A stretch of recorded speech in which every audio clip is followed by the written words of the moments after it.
The room went quiet the moment he walked in. Not the polite quiet of a meeting interrupted. The deep, airless quiet of something no one had prepared for. 12 members of the hospital board sat around a mahogany table long enough to park a car on. Senior physicians lined the walls in their white coats. Richard Hale, Chief Administrative Officer of Mercy General Hospital, a man whose suits cost more than Gerald Watkins made in a month, sat at the head of that table and stared. Gerald was still in his gray janitor's uniform. There was a faint smell of floor cleaner on his sleeves. His mop bucket was parked in the hallway outside, wheels still damp. He carried a manila envelope in one hand and said nothing for a moment. Just stood there in the doorway, 14 keys clipped to his belt loop, looking at Richard Hale the way a man looks at something he has finally finished figuring out. One of the board members shifted in his chair. The leather creaked. Gerald stepped forward and set the envelope on the table. Quote, 0, he said. His voice was low and even. Quote, 1. He paused. Quote, 2. Hale's hand moved toward the phone on the table, then stopped. I'm not asking you for anything, Gerald said. I just wanted you to know that I know, and that the people who need to know already have everything they need. Nobody spoke. A fluorescent bulb overhead gave a faint, rhythmic flicker, the kind that had probably been reported and ignored for months. Gerald did not look away from Hale. Hale did not look away from the envelope. For 11 years, Gerald Watkins had mopped the floors of this building. He had emptied the trash cans in these offices. He had refilled the paper towel dispensers in the executive restrooms. He had said good morning to people who looked through him like he was part of the furniture. Nobody in that room had ever really seen him before. They saw him now. One of the senior physicians said quietly, to no one in particular, "Who is this man?" Gerald picked up his mop bucket handle from the hallway, nodded once at the room, and walked out. But nobody in that room could have predicted what Gerald Watkins would do next. And to understand why, you have to go back to the beginning. Before we get there, if this story is already pulling at something in you, please take a moment to subscribe to this channel and give this video a like. It helps more than you know. And drop a comment telling us where you're watching from today. Texas, Canada, Nigeria, the Philippines. We love hearing from every corner of the world. Now, let's go back 3 years, to the Tuesday morning when everything in Gerald Watkins' life changed forever. Gerald Watkins woke at 5:12 every morning without an alarm. The fun is just beginning. Tell us what city you're from in the comments, and don't forget to like and subscribe. The tension is rising. Who's watching from where? Like and subscribe to the channel. More to come. Tell us in the comments who's from which country, and give us a like and subscribe. The plot thickens. Let's check our geography. Tell us where you are now, give the video a thumbs up, and subscribe. We're just warming up. Tell us where you're watching from, give the video a like, and hit the subscribe button. The climax is near. Share where you're from, like, and be sure to subscribe. Events are unfolding rapidly. Write your city in the chat, give it a like, and subscribe so you don't get lost. The juiciest part is yet to come. Let's get started. Get to know each other. Where are you from? Like and subscribe right now. The suspense is building. Tell us where you're watching this episode from and reward us with a like and a subscribe. The excitement is running high. Tell us what city you're from now. Give us a big like and subscribe to the channel. He lay still for exactly 1 minute, long enough to remember what day it was, what needed doing, and that the small person sleeping in the next room was counting on him to do it. Then he got up. The floorboards creaked under his feet in the same 2 spots they always did. He had learned to step around them on school mornings so Lily could sleep another 20 minutes. The kitchen smelled like old wood and whatever he'd cooked the night before. He measured oatmeal by eye now, 3 years of practice. brown sugar, 1 banana sliced thin, a glass of orange juice set at the corner of the table where Lily always sat. He packed her lunch while the oatmeal cooled. Turkey and cheese on wheat bread, apple slices, 4 crackers in a small zip bag. He pressed the lid onto the green plastic container and snapped it shut with both thumbs the way he always did. Lily appeared in the kitchen doorway at 6:05, still pulling 1 braid straight. "Pop, Pop, my star patch is coming off." Gerald dried his hands on the dish towel and crouched down to look. The iron-on yellow star on her purple backpack had lifted at one corner. He pressed it flat with his thumb. "Hold," he said. He went to the junk drawer, found the small tube of fabric glue he kept there for exactly this kind of thing, and fixed it in 30 seconds. Lily inspected his work seriously. "Okay," she said. "That's okay."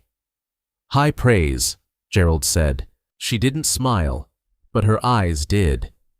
He walked her to the bus stop in his work boots, the ones he'd had resoled twice, the left heel slightly higher than the right now from the second repair.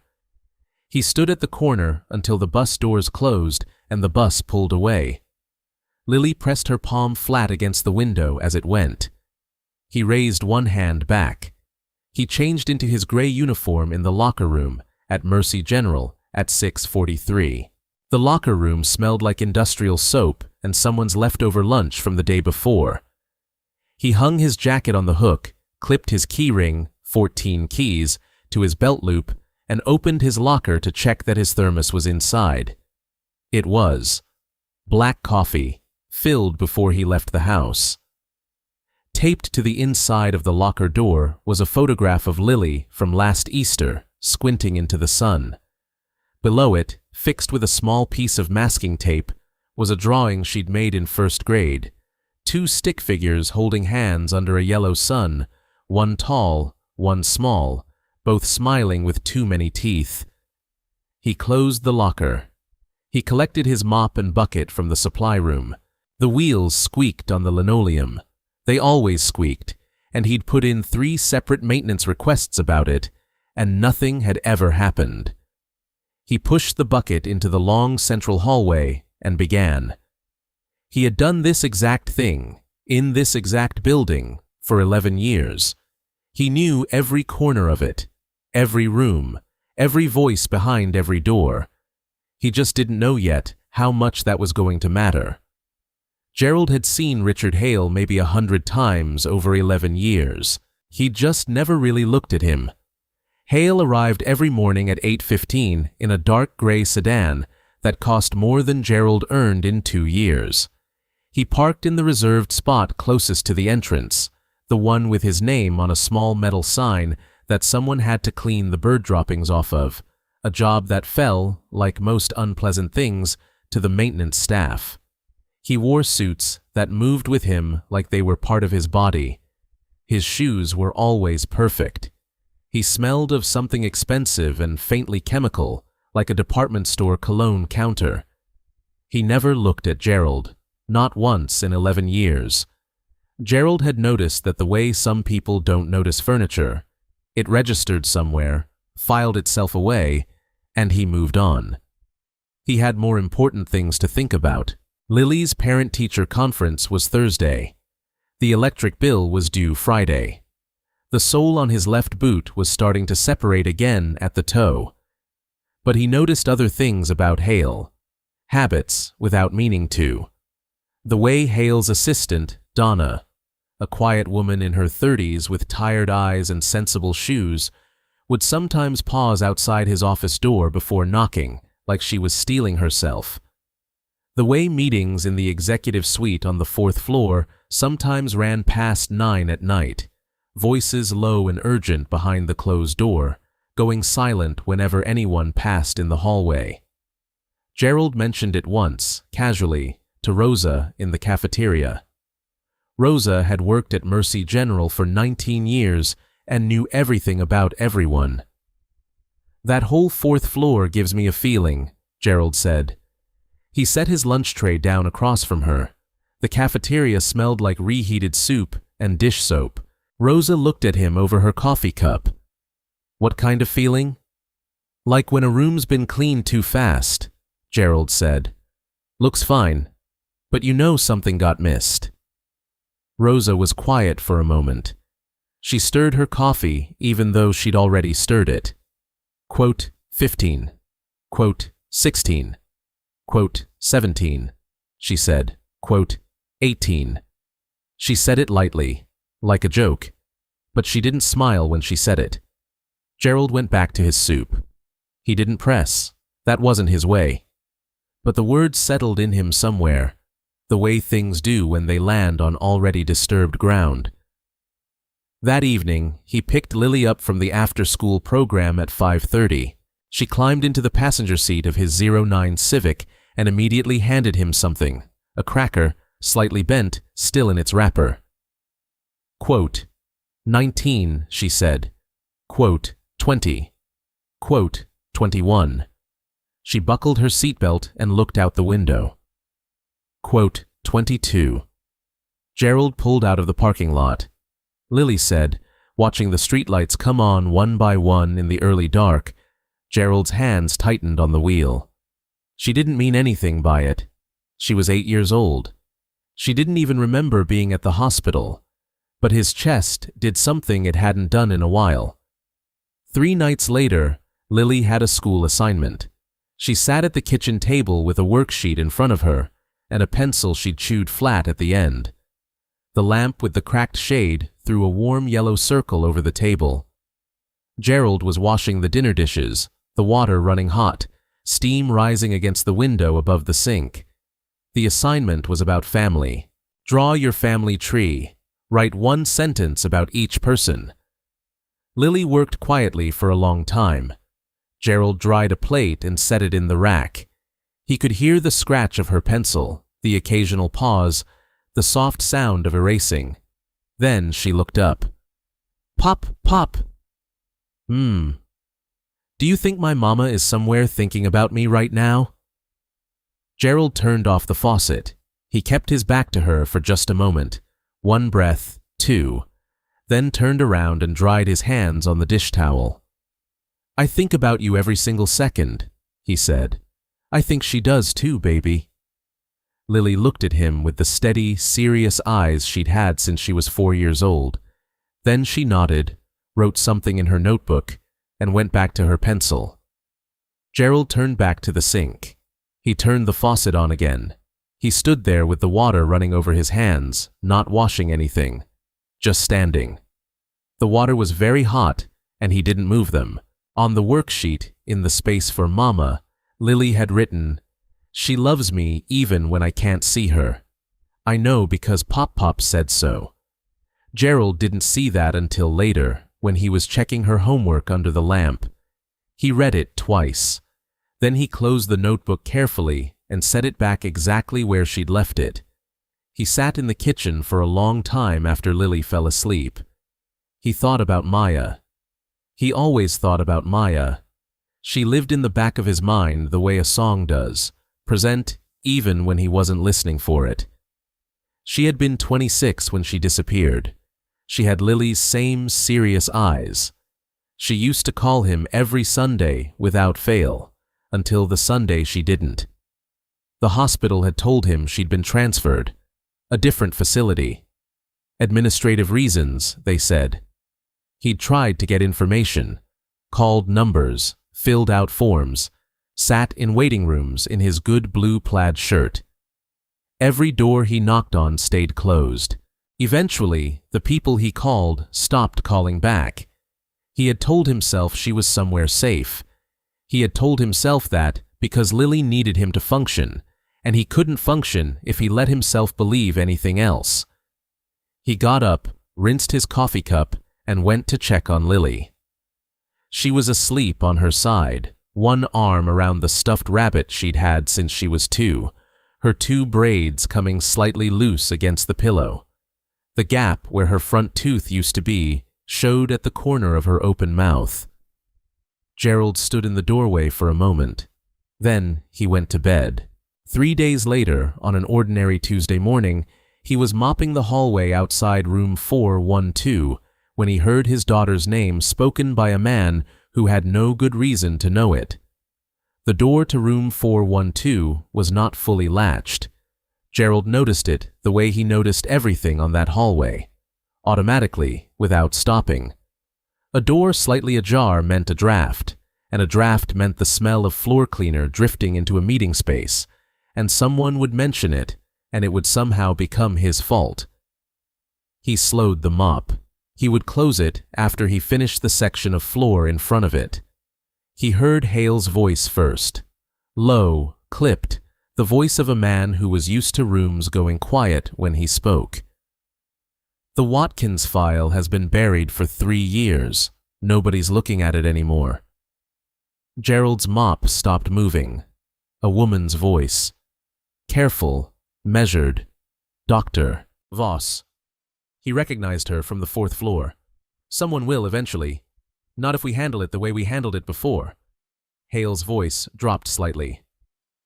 Quote, 35. A pause, then Voss, quieter. Quote, 36. Quote, 37. A short sound, not quite a laugh. Quote, 38. Gerald did not move. The mop handle was in both his hands. The hallway was cold and fluorescent and completely empty. Somewhere far down the corridor, a cart rattled. The sound faded. He heard enough. Not everything, just enough. A medication error. Documents that had been altered. A reclassification that had sealed Maya's records and transferred her to a state facility 2 counties away under a category that cut off her right to contact family. A process Gerald had never known he needed to start. Maya was not gone. Maya was alive. Gerald stood in that hallway for 4 seconds. He counted them without meaning to. Then he pushed his mop bucket to the supply closet at the end of the corridor, went inside, and closed the door behind him. The closet smelled like bleach and rubber and the particular staleness of a room with no windows. He sat down on an overturned bucket. The darkness was total. He put both hands flat on his knees. He sat there for 11 minutes. He knew it was 11 minutes because he looked at his watch when he sat down and again when he stood up. That was the kind of man Gerald Watkins was. Even in the worst moment of his life, he kept track of the time. He stood up. He clipped his key ring back to his belt loop. He picked up the mop handle. He went back to work. He finished the hallway. He did the east corridor. He did the stairwell on the 3rd floor. He nodded to Nurse Tran when she passed him with a chart tucked under her arm. "Morning, Gerald." "Morning, Ms. Tran." His voice came out normal, steady. He was surprised by that, and then he wasn't. He had been holding things steady for 3 years. His body knew how, but something had shifted inside him. Something that had been waiting, without knowing it was waiting, had finally found the thing it was waiting for. That evening, after Lily was in bed, Gerald sat at the kitchen table with a legal pad and a pen and wrote his daughter's name at the top of the first page. Then he started thinking. Gerald checked out a library book on patient rights and medical record access on a Thursday afternoon. The librarian, a young man with glasses and a kind face, slid it across the counter without comment. The book was thick, its spine cracked from previous readers, and it smelled like old paper and someone else's urgency. He read it at the kitchen table after Lily went to bed. He used index cards, a pack of 50 he'd bought at the dollar store for $2, along with a manila folder and a blue pen. He wrote in small, neat letters. He had always had neat handwriting. His 3rd-grade teacher had told him so, and he had never forgotten it. At 11:47 p.m., Lily appeared in the kitchen doorway in her pajamas, squinting against the light. "Pop, why are you up?" "Just thinking, baby. Go back to sleep." She padded across the linoleum in her socked feet, set a glass of water on the table next to his legal pad without being asked, and padded back to her room. The door clicked softly behind her. Gerald looked at the glass for a moment. Then he picked up his pen and kept writing. The next step was the phone call. He had found the number for the legal aid office in the back pages of the library book, a handwritten edition in pencil, the way someone leaves a note for the next person who needs it. He called on a Wednesday morning from the parking lot of a gas station 2 blocks from the hospital on his lunch break. The hold music was a tinny instrumental version of something he almost recognized. He waited 31 minutes. "Legal aid, this is Patricia." "My name is Gerald Watkins," he said. "I need to talk to someone about patient records and about a transfer that shouldn't have happened the way it did." A pause, papers shuffling. "Can you tell me a little more?" he told her. Quietly, precisely, the way he'd organized it on his index cards. He talked for 6 minutes. When he finished, the line was silent long enough that he checked to make sure the call hadn't dropped. "Mr. Watkins," Patricia Cole said, "can you come in Thursday evening? The clinic runs out of St. Augustine's on Mercer Street. 7 o'clock. "I'll be there," Gerald said. St. Augustine's church basement smelled like candle wax and old carpet, and the particular warmth of a room that had held a lot of people's troubles over the years. Patricia Cole was 38, with reading glasses pushed up on her head and a desk buried under folders. She looked like someone who hadn't slept a full night in months and had made peace with it. She looked at Gerald's index cards for a long time. Then she looked at him. "How long did it take you to put this together?" 3 weeks, Gerald said. "How did you know what to look for?" Gerald set his hands flat on the table. "I've been invisible in that building for 11 years. People say things in front of me they wouldn't say in front of anyone else." He paused. "I just started paying attention to the right things." Patricia took her glasses off her head and put them on. She pulled his folder toward her and opened it to the first page. "All right, Mr. Watkins," she said. "Let's get to work." Gerald had been bringing Donna coffee for 2 weeks before she started talking, not because he was waiting for it. He brought her coffee because he noticed how she took it, black with 2 sugars, stirred twice, the spoon tapped once on the rim. The same way he noticed everything in that building. He set it on the corner of her desk at 2:15 every afternoon, said nothing, and kept moving. On the 3rd day, she said thank you. On the 7th day, she told him her daughter's name was Chloe, and she was in 2nd grade and had just lost her first tooth. Quote 57, Gerald said. Quote 58. Donna smiled. It was the first real smile he'd seen from her. Chloe lost hers on the school bus. She was devastated. "They always are," Gerald said. "Then they get the dollar, and they're fine." Donna laughed. It was a short laugh, quickly contained, like something she'd gotten out of the habit of doing freely. She glanced toward Hale's closed office door, then back at her desk. Gerald picked up his bucket and moved on. He was not using her. That was the thing he was careful to keep true inside himself. He liked Donna. She was a decent person in a difficult position, and he could see the weight of it in the way she moved through her days. Careful, slightly hunched, like someone waiting for a sound they didn't want to hear. He just needed her to trust him. And the only way Gerald Watkins knew how to earn trust was to be exactly who he was. One afternoon, 3 weeks in, Donna was still at her desk when he came by with her coffee. She was staring at her monitor with an expression he recognized. Not confusion, but recognition.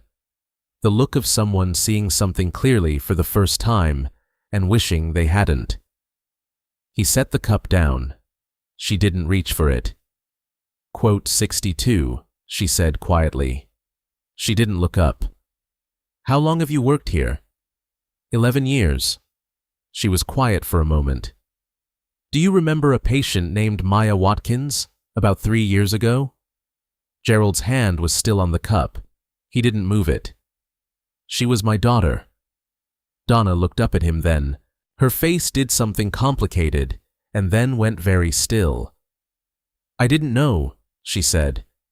"I didn't know whose name was on those files. I know you didn't."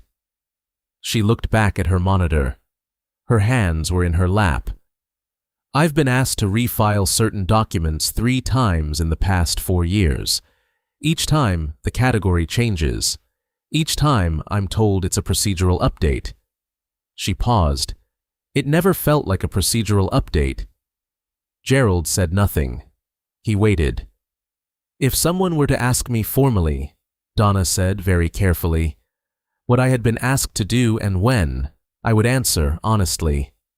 She finally reached for the coffee cup. Her hand was not entirely steady. "I would need to know that answering honestly was the right thing to do." "It is," Gerald said. She took a sip, set the cup down, looked at her screen. "Okay," she said. That evening, Gerald called Patricia Cole and told her they were ready to move. Patricia called him on a Sunday evening, 6 weeks after their first meeting in the church basement.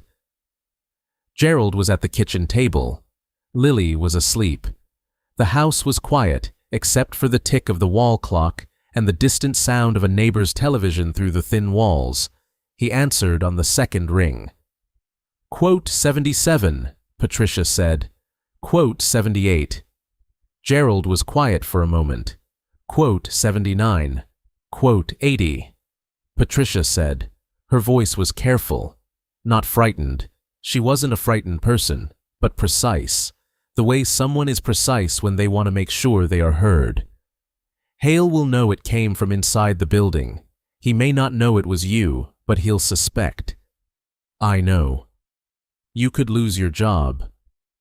I know that too." A pause. "You're sure?" Gerald looked at the folder on the table, the index cards. The first one, on top, with Maya's name underlined twice in blue ink. Quote, 86, he said. Quote, 87. He paused. Quote, 88. Patricia exhaled slowly. She hesitated. He thanked her and set the phone down on the table. He sat for a long time without moving. The wall clock ticked.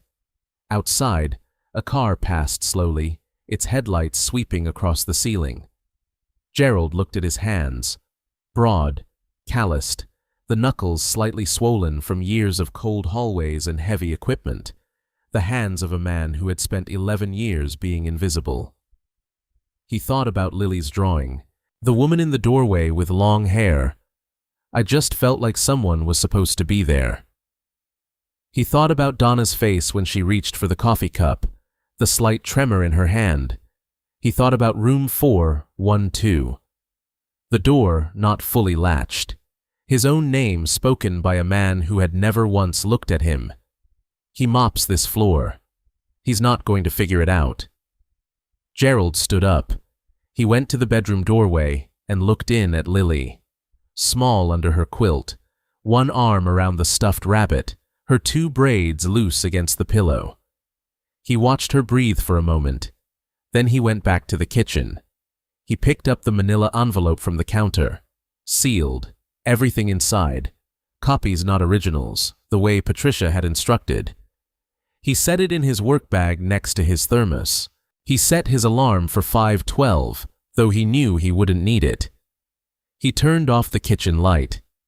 In the dark, the folder on the table was just a shape, but Gerald knew exactly what was in it. He had written every word himself. Tomorrow, he was going to knock on a door. Gerald knocked on Hale's office door at 10:23 on a Monday morning. He had his mop bucket in the hallway. He was in his gray uniform. The manila envelope was in his left hand, flat against his thigh. He knocked twice, not loud, not soft, the way he knocked on every door in this building. "Come in." Hale was at his desk, reading something on his monitor. He looked up. His expression moved through mild irritation and settled on dismissal. The particular blankness of a man looking at someone he has decided does not require full attention. "What is it?" "I need 5 minutes of your time, sir." Hale glanced at his watch. "I'm busy." "I know," Gerald said. "I'll be quick." He walked to the desk and set the envelope down. Hale looked at it, then at Gerald. Something shifted slightly in his face. Not alarm yet, just the first shadow of it. "My daughter's name is Maya Watkins," Gerald said. 3 years ago, something happened to her in this building. You know what it was." He paused.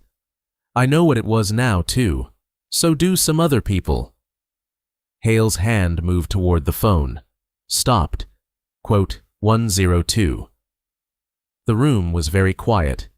Outside the window, a maintenance truck moved through the parking lot. Gerald watched Hale's face, the color leaving it slowly, like water draining, the jaw tightening, the eyes finally, fully focusing on Gerald Watkins for the first time in 11 years. Gerald picked up his mop bucket handle and walked out. The board meeting was called 48 hours later. Gerald was summoned during his afternoon shift. He did not ask to change. He walked into the boardroom in his gray uniform, the smell of floor cleaner still faint on his sleeves, and sat down at the long mahogany table across from 12 people in expensive suits.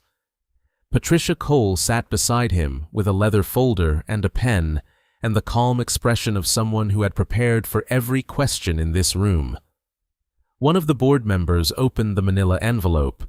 The room was silent while he read. Another board member, older, silver-haired, with reading glasses on a chain, looked at Gerald over the rims. "Mr. Watkins, can you walk us through how you obtained this documentation?" "Formally," Patricia said, "through a patient records request filed on Ms. Watkins' behalf. Everything in that envelope was obtained through proper legal channels." The silver-haired man looked at Gerald directly. "How did you know what to request?" "I've been in this building for 11 years, Gerald said. "I know where everything is. I know how everything works." He folded his hands on the table. "I just never had a reason to look before." The room was quiet again. A fluorescent bulb overhead gave its faint, familiar flicker. At the far end of the table, a board member slid the documents to the next person without a word, and then the next. Each face that looked up from the pages looked different from the one that had looked down. Hale's chair at the table was empty. He had not been invited. 3 months after the board meeting, Patricia Cole drove Gerald to a state facility 43 miles away on a Tuesday morning. Gerald wore his blue plaid shirt, the good one, ironed the night before. He carried a small bunch of yellow flowers he'd bought at the gas station for $6 because the flower shop on Clement Street didn't open until 10, and he couldn't wait that long. Maya came through the door slowly. She was thinner than he remembered, and she moved with the careful deliberateness of someone relearning how much space they were allowed to take up. She saw him. She stopped walking. Her face did something complicated. Grief and relief arriving at the same moment, fighting for the same expression. Then she walked faster, and then she wasn't walking at all. Gerald held on. The yellow flowers were slightly crushed between them. He didn't let go. "Pop, Pop," Maya said into his shoulder. She hadn't called him that since she was 12 years old. Quote, 111, he said. Quote, 112. They stood in the parking lot for a long time. The morning was cold and bright, the asphalt glittering faintly with last night's frost. Lily was in the back seat of Patricia's car. Gerald had told her they were going for a drive. Just a drive. Lily had brought her backpack anyway, the purple one with the yellow star patch, and now a small iron-on heart beside it that she'd added herself. She sat with it on her lap and watched through the window as her grandfather walked a woman slowly toward the car. Maya opened the back door and got in. Lily looked at her. The The way children look at things they are trying to understand, steady, unblinking, taking everything in. "Are you my mama?" Maya looked at Gerald. He nodded. "Yes, baby," Maya said. "I am." Lily thought about this for a moment. "I drew you," she said. "In a picture at school. I didn't know who you were, but I drew you anyway." Maya's breath caught. Quote, 118, she said softly. Quote, 119. He hadn't. But some things are true, even before you know them. 6 months later, Richard Hale resigned from Mercy General under terms the board did not make public. The state medical office opened a formal review. Donna was reassigned to a different department, quietly, without penalty, and went back to picking up her daughter from school every afternoon at 3:15. Patricia Cole took on 2 more cases out of the church basement on Mercer Street. She bought a second filing cabinet. Gerald still worked at Mercy General. By choice. He knew every corner of that building, every voice behind every door, every person who needed a coffee, left silently on their desk on a hard afternoon. That didn't stop being true just because everything else had changed. The lamp in the kitchen had a new shade now, cream-colored, no cracks.